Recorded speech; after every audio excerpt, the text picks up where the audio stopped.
Hey, I'm Adam. I'm Brett. And we are the Waltwins. And today we're with the Pit Boss all new Onyx Edition, Austin XL. And Brett, I did just say all new. Yes, it is all new. And what better way to break it in than with a brisket? Not just any brisket. This brisket. This is brisket. just any brisket, but we are super excited to get in and show how we prep and get a brisket ready for the new Austin XL Onyx Edition. Now, we just picked this beast up at Walmart, and Brett, what is the key or tip when you're picking out a brisket? A couple things. Pro tip, you always want to go prime or Wagyu, but the one thing you definitely want to look for is the marbling. Marbling, think of it as flavor. You see, the marbling, a good marbling too, is a flavor. So Right. just keep that in mind when you're looking for a good brisket. Right, and so when we're looking, also what we're going to do is we're going to trim this down. Number one, you got to trim it down, get rid of some of the excess fat. We want that marbling that's going to help with flavor, but too much is just not going to work for this. Also, we want it to look pretty, so we'll cut this down, trim this up, and show you that process now. So we're going to trim it now. Speaking of, we're just going to get rid of a lot of the excess fat and some of the uglier parts that aren't really going to give us any flavor to this overall. So the first thing we're going to do is we're going to come and we're going to cut along right here. Basically what I'm doing is I'm looking right where the fat is meeting the meat right here. Now this is a process you're going to go over and over again, get it to the way you want it. I've had it where I've cut too much off, so I'm just trying to be careful. Just trying to expose some of the pink along the side so we get that pink run all the way down the side. Okay. All right. Also, the key when you're cutting a brisket, if you don't have a good knife, it's not going to do you any good. Brett prefers a nice warm butter knife. It's very ineffective. That's why he doesn't do brisket a whole lot. It takes a while, I'm just saying. But fortunately for us, we do have the new Pitmaster set exclusive to Walmart. Super excited about this. This knife is super sharp and is getting the job done. And I'll tell you, there's something about cutting with a really good knife, Brett, that just makes it so nice. It's a total game changer. That's exactly what it is. All right, so also keep in mind, if this is your first time or if you're watching this and thinking, man, I'm going to go to a brisket, don't be intimidated. It does seem intimidating, just like a lot of cooking can, but you just got to remember, you need simple things. You need food to cook, you need a heat source, and a person to cook it. All right, follow simple instructions, and you can make this happen. Don't be intimidated. All right, so I think we get the gist here. We're just gonna finish taking this off. We're gonna make sure we get all the way down to our protein here, and then we're gonna be good there. We're just gonna round off some of the edges, make this thing look pretty, and we'll get to that step. So, all right, we've got this all cut up, prepped up. So we've got the flat, the point all cut the way we want it to. Now, this is gonna vary by your preference. We just exposed the parts we wanted to, got this cut down really pretty. One pro tip we wanted to mention, we cut this while it was cold. You don't want this at room temperature. The fat will start to turn a little bit jello-y and it gets a little bit harder to work with and cut. So this is a very cold cut of meat right now.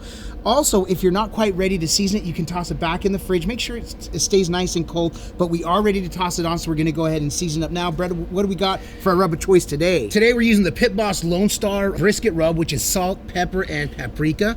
And I'm just gonna start being very generous. Now, it's going about 6 or 7 inches. It's about 6 or 7 inches up. You want an even coat. This is gonna help ensure that you get the most for this, and you're gonna be very liberal. All right, so if you are using a salt-based rub, one thing to consider also is to not put it on until you're about ready to put it onto the smoker, because the salt is going to actually absorb moisture, pull moisture out. So if this thing has a nook, it's going to get filled. If it's got a cranny, filled with this seasoning. We're covering every nook and cranny. All right, so also the best part about using rubs, you can use any combination. You can use 1 rub, 2 rubs. I typically go for 2. Today we're gonna go ahead and also hit it with some smoky salt and cracked pepper, also a Pit Boss favorite. Yes. And like Adam said, because there's salt in this as well, we're putting this on right before we're taking it to the smoker. You know, and the best part is Walmart has such a huge variety, of different rubs that you're gonna find. In fact, I picked both of these up at Walmart. This is where I get almost all my rubs. They have such a great selection, and this is where you're gonna find these 2 rubs as well. And they do complement each other very well. So this thing's ready to go, and we gotta talk flavor here. This thing is gonna be smacking with flavor. We've got all beef. The reason I really love the Lone Star brisket is you get that pure beef flavor that is just going to it just it's goes gonna pull so out well. the full flavor that this brisket has to offer. Absolutely, and then we're just gonna add it with a little bit of smoky salt, carry that smoke flavor, a little bit of that smoke ring, whatever we're getting out of this, the flavor is going to be second to none. But the last thing we got to do is get this on. Now we're gonna put this on the smoker. You listen, this is dealer's choice here. You can go fat side up or down. If you are concerned with how it's gonna cook, people will argue this point through and through. I've really done it both ways, and either works just as well. Yep. What I find is if I put the fat on top, I feel like I get a better bark all the way around because I get a little bit of bark on the top. Of course, there's some fat there, but that little bit of that fat's going to render. We're going to get some good flavor. Doesn't matter. Now we're going to go 225. Thank you. I was hoping you were going to mention that the entire time. Unwrapped 225, and we're going to let this ride out. So, all right, here we go for the fun part. We're going to put it on the grill.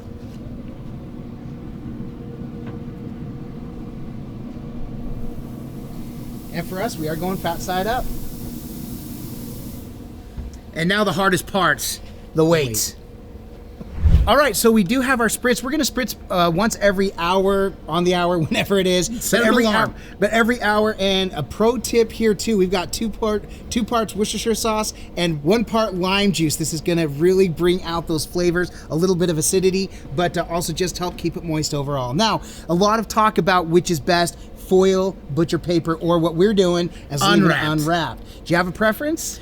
I used to feel like it had to be butcher paper no matter what. Right. I've found that for simplicity, I like the unwrapped because you don't question things, you don't overthink it. But if I do wrap, I do like the butcher paper, but I also don't hate foil. So you almost can't go wrong with whatever you do. Yeah, I've heard oftentimes that foil is like the cheat code, right? Because the thing is you're also going to get different flavor profiles or a little bit different with the bark. So if you're going foil, you're going to trap a lot of that moisture and a lot in. So I've done it where I've got it and I've gotten, after the bark is on there, we're going to wrap it with foil.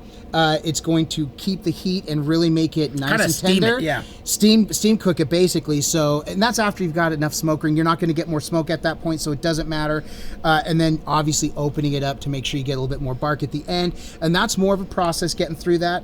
And then with the butcher paper too, you're going to get a little bit more of that smoke in there, a little bit more flavor, which is why people, I think, go for that. The professionals tend to use the butcher paper to kind of keep that moisture, because you can actually spritz even the outside if you need to, or just I've seen even putting some of that tallow back on there in that butcher paper and letting it ride out, and then of course opening it before you pull it. But, exactly right. It's really up to you. But like Brett said, I kind of like this uncovered. We're just letting this ride out. We're going to get the crust that we want, and the flavor inside is going to be second to none. We're going to have a great bark for our bite. And of course, it wouldn't be done without the Pit Boss Austin XL.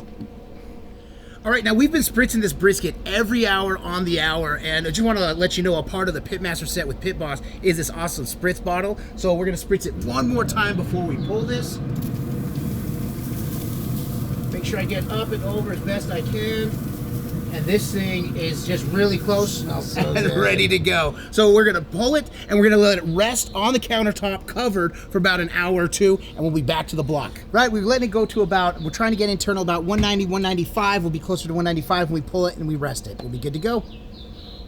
All right, last check, we were really, really close. We were pretty sure we're just about there. We're going to temp it one more time. Just a heads up, we've been smoking this for about 14 hours, spritzing every hour. So we should be right around 195. Okay. All right, Brett, we are to temp. We are ready to pull.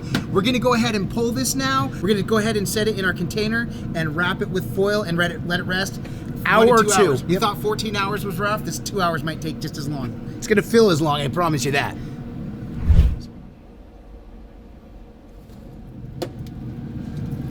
Oh, those juices already.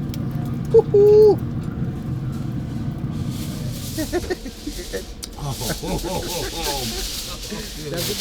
All right, so all we're doing is wrapping this, getting this ready. Now we wait. 2 hours. It's going to take as long as the 14 that it took to cook. Okay. So we've got it wrapped. Just one last thing to consider. Every animal is going to be different. It's always going to cook different. That's why temperature is your friend. You follow a method, that's great, but temperature is ultimately what you're trying to get to. So everyone's going to cook different. I've had one cook to 12 hours. I've had one cook to 16, 17, 18 hours. The stall, all these things are going to play a role in how this is going to cook because every animal is different. But just keep that in mind. So that's key in really getting a good brisket is getting it to temp. We got 195 exactly where we want it on the mark. Yeah, and one thing I did want to mention, you said methods, is sometimes people will cook to method as the method calls for and pull it, and they're like, oh, I ruined it. It's because if you're going to follow a method, that's fine, but the last part of the method is the temp. So if it says the last part of the method is supposed to be 1 hour, but it's not to temp, you're going to have to keep cooking it. So just keep that in mind. All right, 2 hours, bringing this back in. We didn't leave it out here. We brought it from inside. So this thing is ready to go. The moments we've all been waiting for. Some of us more than others. Oh, man. And there it is. Look in all its glory. Ooh, that is fantastic. Ready to go. So, Brett, you're going to pull that out? You got your gloves? Yeah. Let's see. How does that look? I think that looks about perfect. Me too. Let's cut into this. The moment we've all been waiting for, Brett. The 5th time, the moment we've all been waiting for, but this is legit. Time to trim it up. Here we go. Oh, like goodness. Butter. Now look at this. Oh, that knife. Just look. So there you go, Brett. Why don't you pick one of those up and do a little bend test? See how. I think it's definitely so got that amazing. As we can here, Here's kind the of first one, I would say. don't mind all that goodness as we are getting a good. And of course, you want the nice pull that came right apart in the last part, Adam. You got to take the one from the glove. How about that? All right. Here we go. Like we say, it can look amazing. It absolutely looks amazing. Like we say, it can smell amazing. Oh my goodness. Can I get a smell yet? Can I get a smell? Smell? Yeah, you can. But if this doesn't taste amazing, then this is all for naught. Cheers. I'll eat to that, my brother. Shut up. This is the best brisket we've ever made. This is the best brisket we have ever made. And you can too. Just follow these simple steps. It's absolutely amazing. And all thanks to the Pit Boss Onyx Edition Austin XL. Exclusive to Walmart. And we just want to say thank you so much for being a part of our first cook on the Pit Boss Onyx Edition Austin XL. It definitely won't be our last.